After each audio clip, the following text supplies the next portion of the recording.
American Revolution, Against All Odds, generated by StoryWave.ai.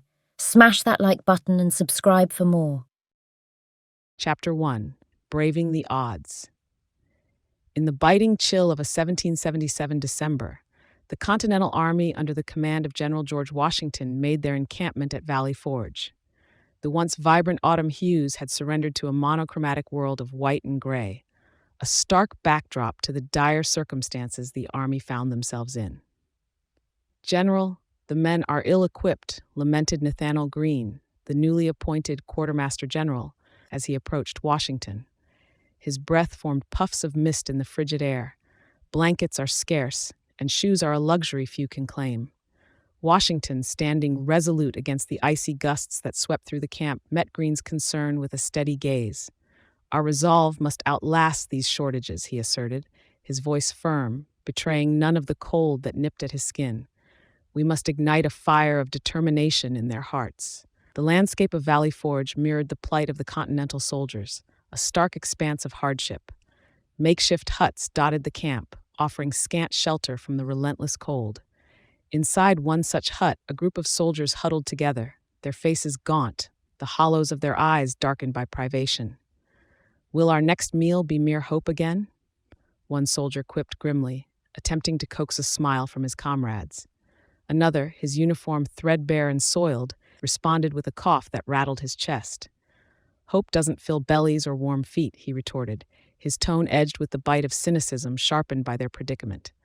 The mood was a blend of despair and stoicism, a testament to the human spirit's capacity to endure. Yet, amidst the gloom, a resonant voice cut through the stillness of the encampment. "Men, let this trial forge us, not fracture us."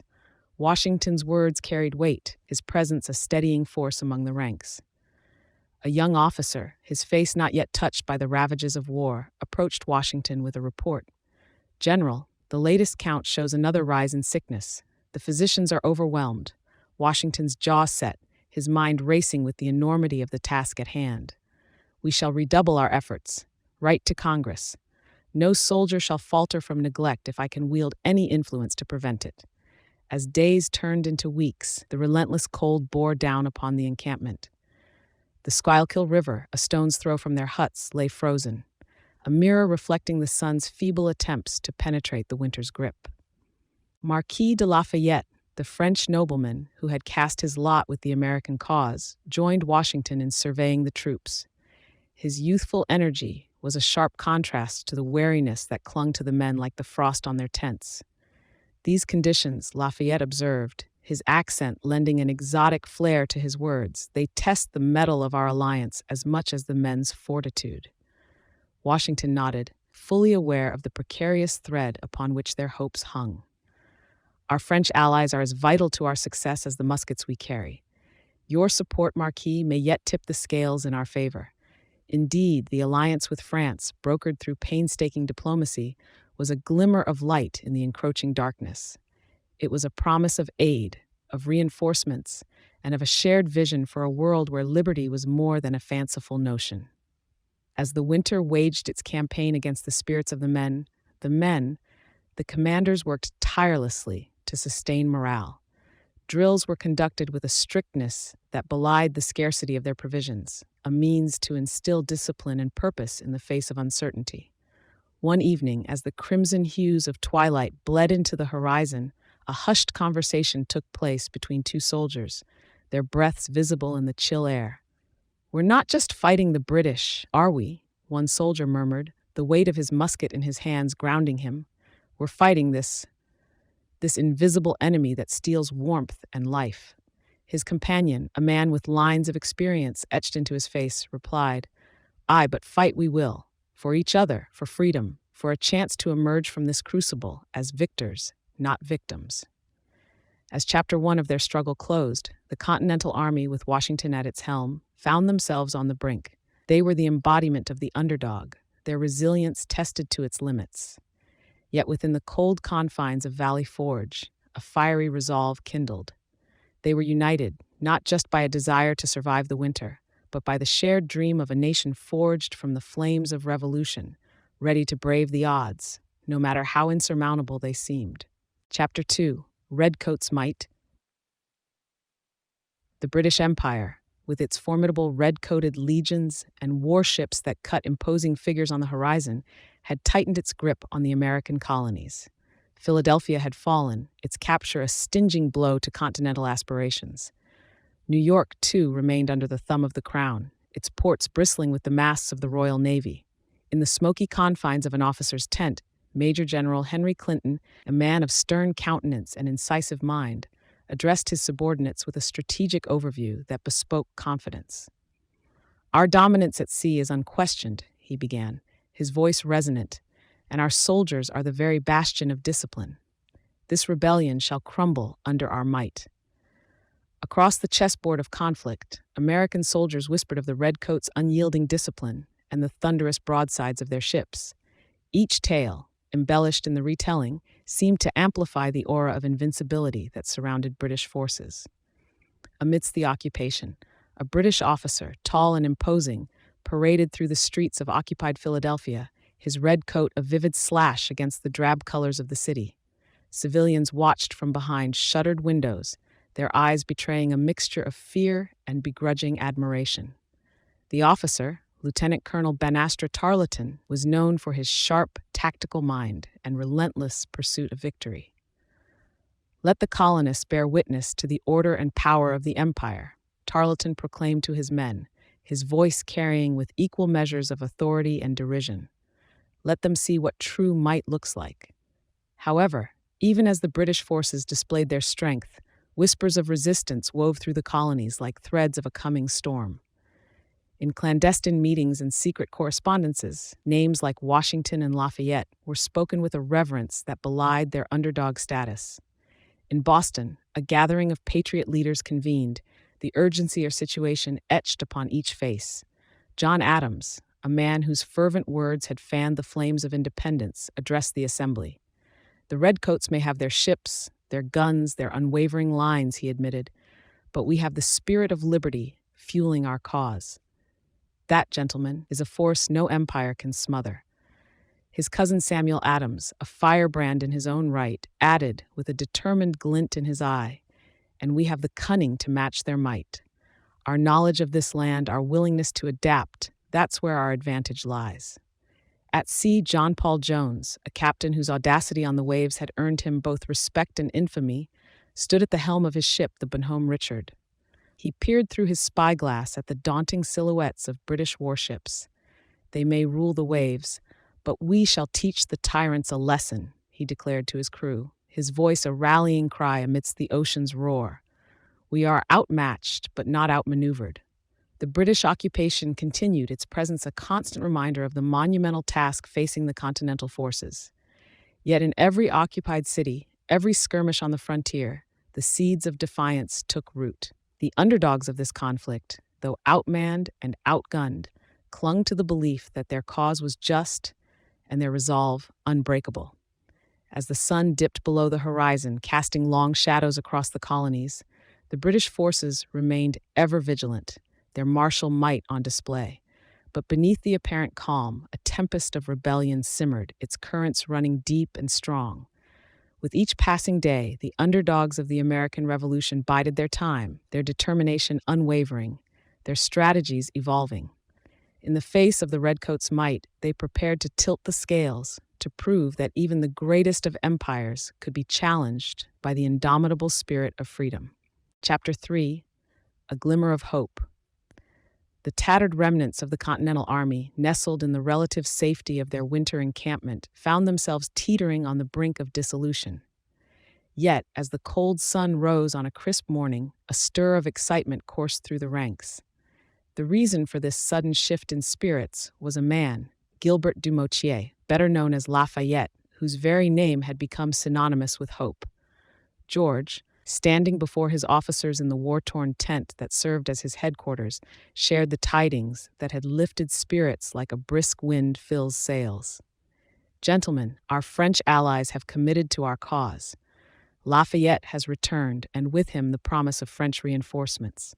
Benjamin Lincoln, a general whose loyalty to the cause was as steadfast as the oaks of his native Massachusetts, couldn't suppress a grin. That young Marquis may just be the dawn after our long night, he remarked, his New England twang coloring his words. Indeed, Lafayette's arrival signaled more than just additional troops and resources. It represented an international acknowledgement of their fight.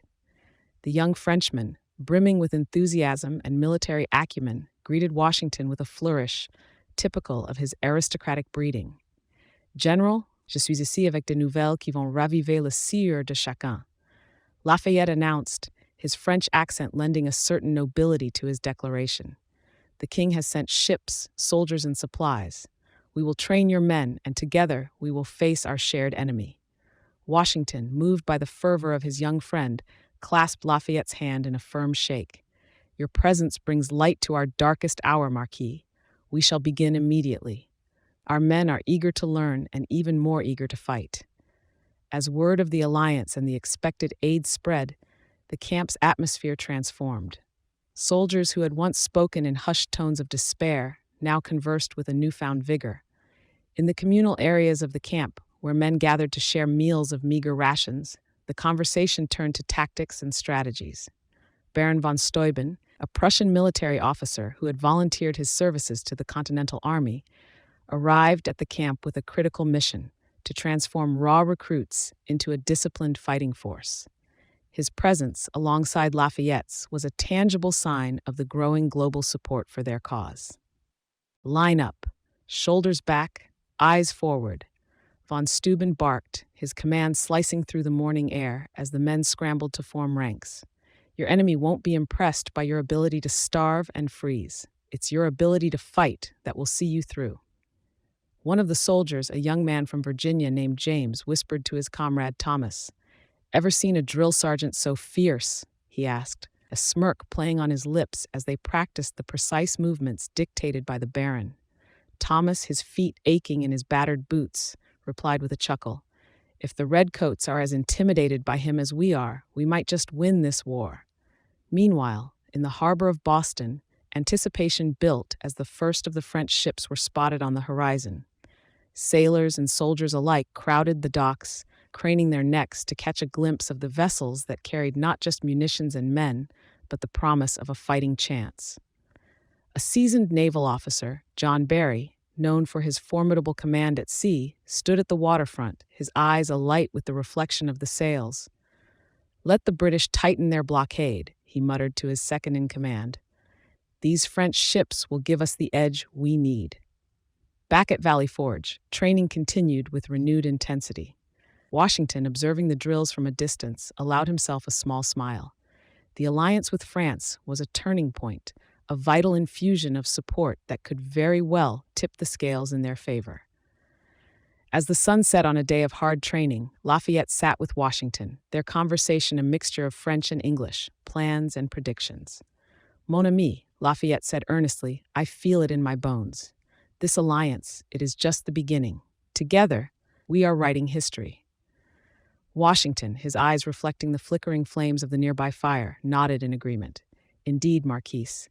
Together, we shall prove that even the mightiest empire can be challenged by a united, determined force." The chapter closed with a sense that the tide was turning. The underdogs of this revolutionary tale, once starved and freezing, now found themselves infused with a fervor born of solidarity and support. The arrival of Lafayette and the promise of French naval assistance were more than a glimmer of hope. They were the catalysts for what would become a legendary alliance against all odds. Chapter 4, The Turning Tide. The musket smoke had barely cleared from the battlegrounds of Saratoga when whispers of a new peril infiltrated the Continental ranks. Benedict Arnold, once hailed as a hero, had his loyalty swayed by a mix of grievance and gold, turning his back on the cause he once fought for. In a dimly lit tavern, two men leaned close, their voices a hushed murmur amid the din of clinking tankards. "They say Arnold's gone over to the British," one soldier, his face etched with lines of fatigue, confided to his comrade. The other, a grizzled veteran with a weathered tricorn hat, spat on the wooden floor in disgust. "If he thinks his treachery will go unpunished, he's as foolish as he is faithless," he growled. Meanwhile, A network of spies known as the Culper Ring wove a web of intelligence that stretched from the cobbled streets of New York to the green hills of Virginia. At its center was a mysterious figure known only as Agent 355, whose identity remained as enigmatic as the messages she relayed. In the back room of a quiet bookshop, a man known to some as Culper Jr., but to most as Robert Townsend, worked in code and cipher. His quill scratched across the paper, encoding essential information that could turn the tide of the war. A knock on the door startled him, but he quickly composed himself as a woman entered. "Any word on the movements of the British fleet?" she asked, her gaze direct, her presence commanding. Robert nodded, passing her a folded piece of paper. "Our friend in the harbor reports they're preparing for a southern campaign," he disclosed, confident in the reliability of his sources. The woman, her identity concealed beneath a modest bonnet, tucked the message into her bodice. "I'll see it reaches Washington by dawn," she assured him before slipping out as silently as she had arrived. On the battlefield, General Washington, informed by the intelligence gathered by his covert operatives, deployed his forces with strategic precision. He stood before his officers, a map of the colonies spread out on a makeshift table. "We've been granted a chance to strike while the enemy is unbalanced," Washington explained, his finger tracing the routes of British troop movements. "With cunning and courage, we will seize this opportunity to claim our future." Lafayette, eager and attentive, leaned over the map. "A well-placed feint, a sudden strike. We have learned to fight on their terms, and now we shall use that knowledge against them." Under the canopy of an old oak, Benjamin Tallmadge, head of the Continental Army's Secret Service, met with one of his most trusted couriers. "Our efforts have laid bare Arnold's treachery, and now our network will ensure his plot bears no fruit," Benjamin asserted, a steely resolve in his tone. The courier, his clothes nondescript, a perfect blend of anonymity, nodded. "The ring stands ready to serve. Our eyes and ears are everywhere." As the sun dipped below the horizon, casting long shadows across the encampment, the Continental Army prepared for the engagements ahead. The information provided by their clandestine allies had reshaped the theater of war, turning the once clear British advantage into a murky pool of uncertainty. In the coming battles, the espionage and counter-espionage would prove as crucial as any clash of bayonets or cannon fire. The intelligence gleaned by Agent 355 and her compatriots within the Culper Ring would shine a light on the path to independence, illuminating the way forward for a determined and resolute Continental Army. The tide was indeed turning, and though the British Empire remained a daunting adversary, the colony's spirit, bolstered by stealth, strategy, and the spark of rebellion, would not be quenched. This was the catalyst that redefined the underdog, not as a victim of circumstance, but as a shaper of destiny. Chapter 5.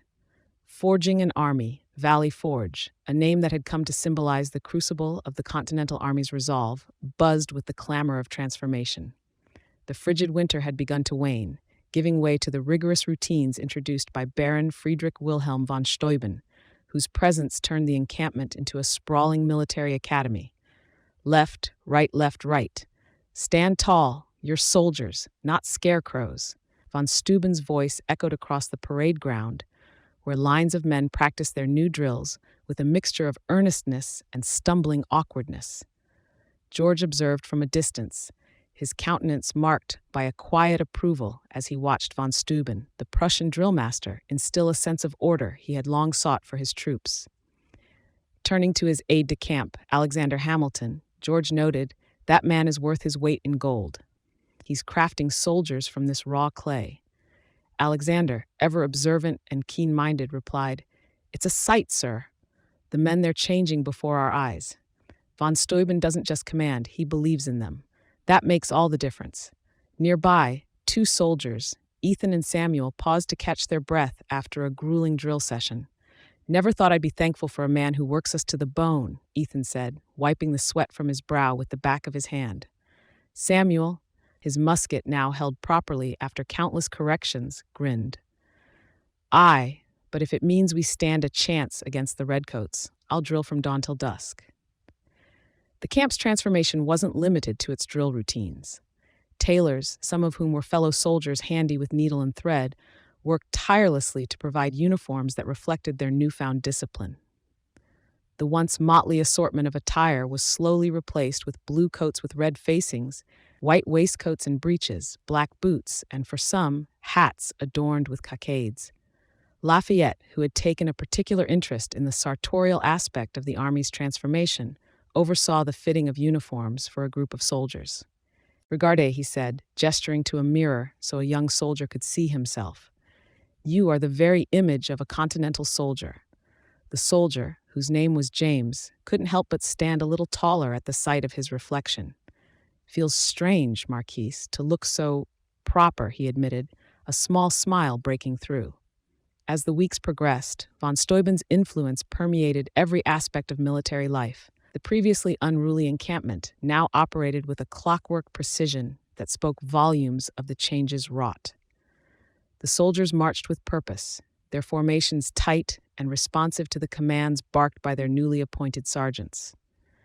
At the forge, blacksmiths hammered out musket parts and horseshoes, the ring of metal on metal providing a steady rhythm to the camp's daily life. The scent of smoke and the glow of red-hot iron served as a testament to the industry that now defined Valley Forge. In the evening, gathered around a fire, a group of soldiers listened as one of their own, a former teacher named Joseph, read aloud from a pamphlet on military strategy. "And so, it is with harmony of action and unity of purpose that we shall engage the enemy," Joseph read, his voice carrying the words to those assembled. A murmur of agreement rippled through the men, their faces lit by the dancing flames, each bearing the signs of their hard-won discipline. They had come to Valley Forge as a collection of individuals, but they would leave as a unified force, an army in more than name alone. As the chapter of their training drew to a close, the soldiers of the Continental Army had been forged into a capable fighting force, their spirits buoyed by the knowledge that they were no longer the underdogs they once were. With structured regiments, uniforms that bore their identity, and the disciplined training that von Steuben had instilled, they were ready to face the challenges ahead. Their steel, tempered by the fires of Valley Forge. Chapter 6. Surrounded by Enemies.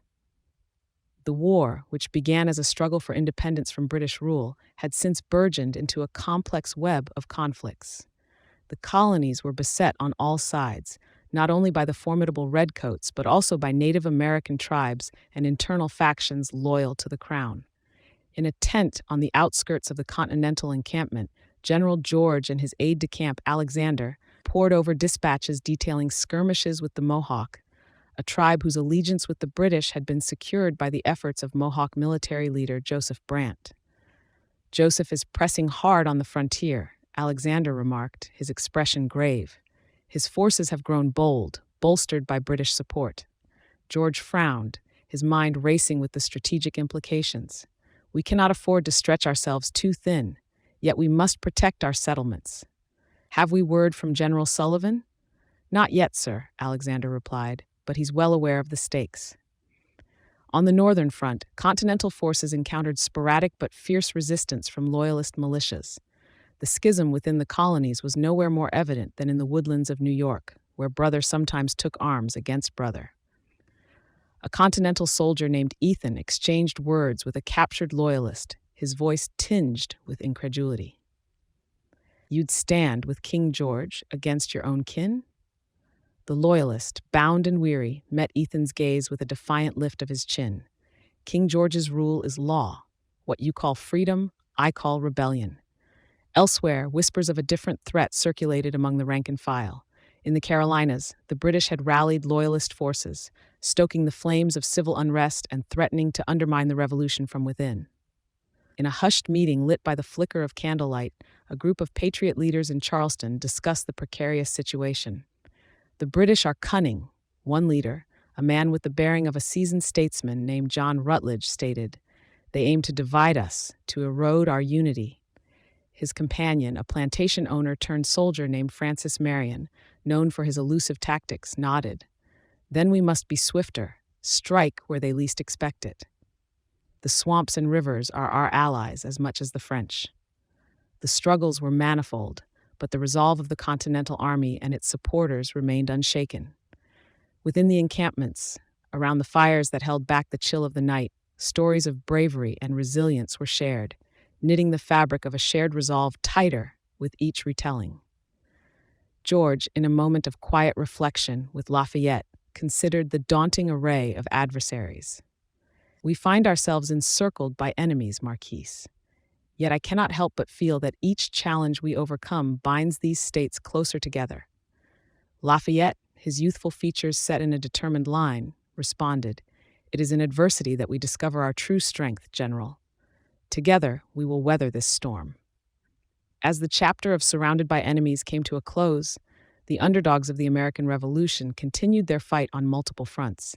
Each battle with Native American tribes, each clash with Loyalist uprisings, each engagement with British forces served to forge the colonies into a single, indomitable entity, united in the pursuit of a common destiny despite the overwhelming odds.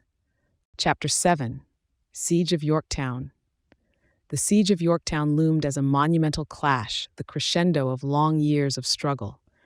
Continental and French forces converged, steered by Washington and Rochambeau, with eyes fixed upon Virginia. Their target, the British Army under General Cornwallis, fortified within Yorktown's robust defenses. In the hushed confines of a strategy tent, maps of Yorktown spread across a table. Washington addressed Rochambeau, the gravity of the impending battle clear upon his features. "The elements are aligning, General. With the French fleet blockading the Chesapeake, we have Cornwallis cornered." Rochambeau, the seasoned French commander known for his strategic acumen, nodded in agreement. "Oui, mon ami. De Grasse has assured me the British will find no escape by sea. This siege, it shall be the anvil upon which we shall hammer out our victory." The march from New York to the verdant outskirts of Virginia had been a feat of military deception and endurance. Washington, alongside his trusted officers and French allies, had moved chess pieces across a living board, a daring gamble that now set the stage for the final act. Lafayette, whose grasp of English was as fluent as his native French, was instrumental in relaying orders to the Continental forces. His charm and charisma, coupled with a fierce dedication to the cause, endeared him to the troops. "Mes amis, our perseverance has brought us to this moment. Let us ensure history remembers our courage this day." The siege began with a relentless artillery barrage, a thunderous symphony that shook the earth and turned day into night. Amidst the cacophony, Washington found himself alongside Hamilton, who had been granted command of a battalion. The young aide, now a field commander, was resolute, his eyes alight with the prospect of action. "Sir, when we take the redoubts, it will signal the beginning of the end," Hamilton declared, his voice barely rising above the din of cannon fire. Washington placed a firm hand on Hamilton's shoulder. "Your confidence heartens me, Colonel. Lead your men with honor and fortitude." The trenches drew closer to the British positions with each passing day, the encirclement tightening like a noose. General Cornwallis, a figure of staunch British resolve, watched from his vantage point as the enemy drew nearer.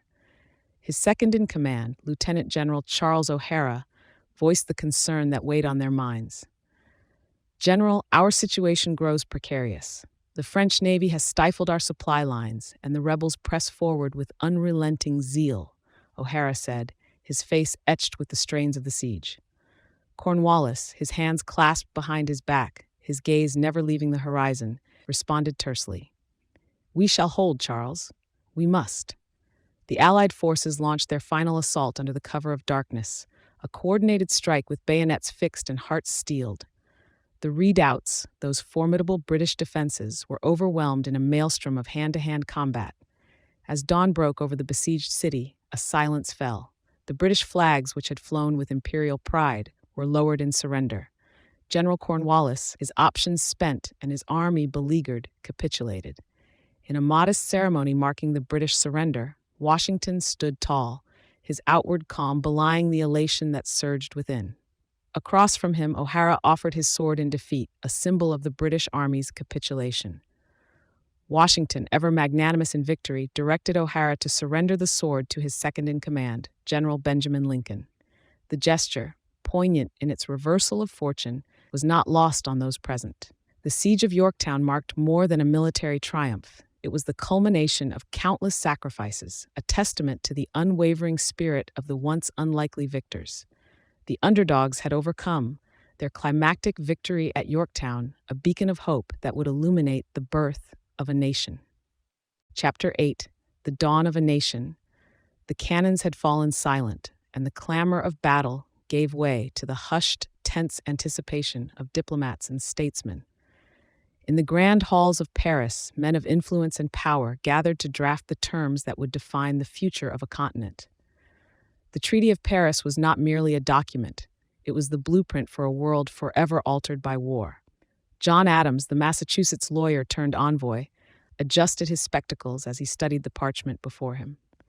We must be meticulous, gentlemen. The boundaries we set now will shape the lives of millions yet unborn. Benjamin Franklin, the renowned polymath and now diplomat, leaned back in his chair, the furrows of age and wisdom etched deep into his visage. John is correct. We are not just ending a war, we are setting the course for a new nation's journey. Across the Atlantic, in the newly independent states, the news of impending peace stirred the populace into fervent discussion. In a bustling tavern in Philadelphia, two citizens debated the ramifications over mugs of heady ale. "Do you reckon they'll recognize our rights to the western lands?" asked one, his hand tracing the imagined borders on the wood-grain table.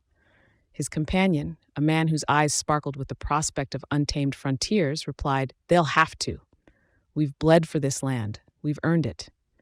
In New York, Washington stood before his officers, the gravity of his coming departure from the army weighing upon him. In the quietude of his quarters, he shared his intentions with his trusted comrade, Henry Knox. "I must resign my commission, Henry. It is essential for the health of our republic that the military be subject to civilian authority." Knox, the artillery commander whose booming voice had commanded men in battle, now spoke with a softer, reflective tone. "You've led us through the darkest of times, General. Your actions now will light the way forward." The signing of the treaty in Paris was a moment of profound significance. The quill pens that scratched across the vellum sealed the fate of empires and the birthright of a new nation. The United States of America's boundaries were drawn, a patchwork of territories that stretched from the Atlantic seaboard to the Mississippi River. As the delegates emerged from the negotiation rooms, a sense of accomplishment suffused the air. John Jay, another of the American commissioners, allowed himself a rare smile. "Today, we are recognized as equals on the world stage, a hard-won honor." The resonance of Washington's resignation echoed through the halls of Congress and across the land. In the chamber where he delivered his address, silence reigned as he spoke his final words as Commander-in-Chief. "Having now finished the work assigned to me, I retire from the great theater of action," Washington said, his voice steady, his resolve clear. "I shall resume the character which I consider as the most enviable of all titles, the character of an American." His words carried the weight of an era's end and the beginning of another. Men who had been forged in the crucible of war now turned their gaze to the forge of peace, to the anvil of governance, where the principles of liberty and justice would be hammered into the fabric of a nation. As the sun rose on the United States of America, the underdogs of a global conflict stepped into their roles as stewards of a new, self-determined homeland. The aftermath of their improbable victory was filled with challenges, but they faced them as they had the war. United in purpose, resolute in spirit, and ready to train like champions for the cause of liberty. Chapter 9: Legacy of Liberty. In the salon of a Parisian intellectual, the air was thick with the smoke of tobacco and the heady aroma of spirited debate. The American Revolution had concluded, yet its ripples were just beginning to touch shores of Europe and beyond. The Marquis de Lafayette now returned to his homeland, engaged in a fervent exchange with his fellow countrymen. "Vous devez comprendre, the struggle for American independence was more than a war. It was an idea taking flight," Lafayette asserted, his hands animated as if to sculpt his thoughts into the dense air. A philosopher across the table, his brow furrowed in thought, countered, "Une idea, yes, but one that has ignited the passions of France. The talk of liberty and democratic governance, it spreads like wildfire." The impact of the American Revolution was not confined to the political treaties and redrawn maps.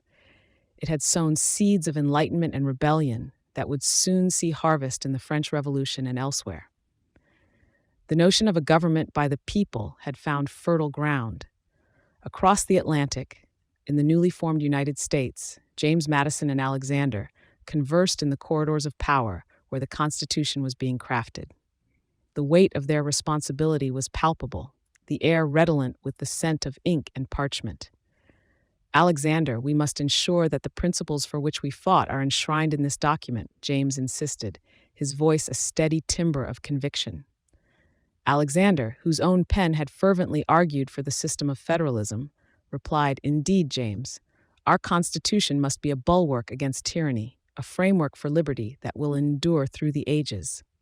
In taverns and town squares, in the fields and factories, the common folk of America grappled with their newfound freedom. A veteran named Thomas, his leg wounded in the service of his country, shared tales with the townsfolk. "We were the underdogs, but we believed in the cause," Thomas recounted, his voice tinged with pride. "Our victory, it was for all of us, for our children and their children."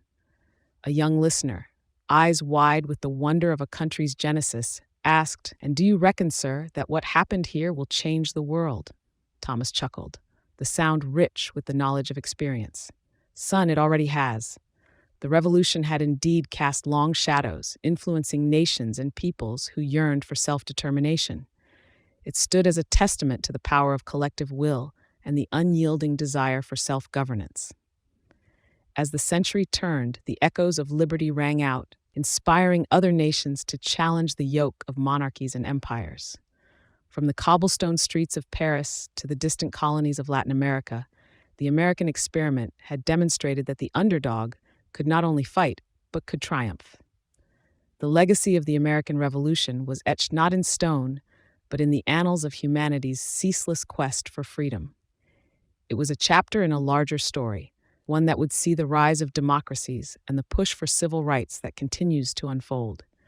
In a humble farmhouse in Virginia, George, the once commander, now citizen, conversed with his wife Martha. "The war is done, but the spirit, Martha, the spirit of '76, I believe it will endure." Martha, her hands folded in her lap, a smile gracing her features, replied, "And so it shall, with each generation taking up its banner." The American Revolution, a struggle against all odds, had birthed a nation and an enduring legacy of liberty.